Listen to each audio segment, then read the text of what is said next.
Chapitre 3. Enjeux et conflits dans le monde après 1989.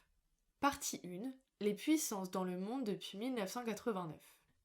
Après la chute du bloc communiste en 1991, le monde semble dominé par une seule superpuissance, les États-Unis. Le monde est passé d'une organisation bipolaire comprenant le bloc soviétique dirigé par l'URSS et le bloc occidental dirigé par les États-Unis à une organisation unipolaire.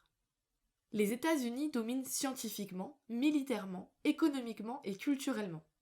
Ils apparaissent, au vu de leur puissance militaire, comme les gendarmes du monde. Leur puissance s'appuie sur un important hard power, c'est-à-dire sur des moyens militaires et économiques leur permettant d'intervenir partout dans le monde. Ils disposent également d'un soft power complet, c'est-à-dire d'une influence culturelle et idéologique mondiale. Point définition. Le hard power, ou puissance coercitive ou encore puissance dure, désigne la capacité d'un État à influencer le comportement d'autres États à l'aide de moyens militaires et économiques.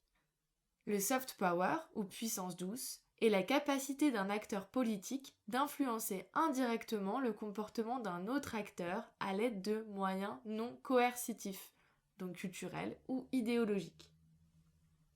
La suprématie des États-Unis est fragilisée par les attentats terroristes du 11 septembre 2001 contre le World Trade Center et Washington, revendiqués par le groupe terroriste Al-Qaïda.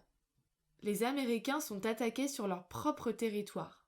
En réaction, le président américain George W. Bush décide d'intervenir militairement en Afghanistan en 2001, pays dans lequel sont basés les combattants de Ben Laden à l'origine de l'attentat. Ils interviennent aussi en Irak en 2003, qu'ils suspectent de posséder des armes de destruction massive. Or, l'intervention en Irak divise le monde entre ceux qui croient au bien fondé de cette démarche et ceux qui mettent en avant l'intérêt des États-Unis d'attaquer un pays riche en ressources pétrolières.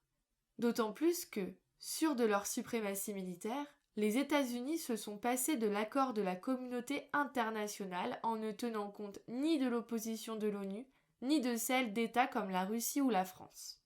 L'intervention unilatérale des États-Unis est très critiquée par la communauté internationale, d'autant plus que l'intervention militaire n'a pas permis de stabiliser l'Irak et l'Afghanistan, qui sont aujourd'hui des États très instables.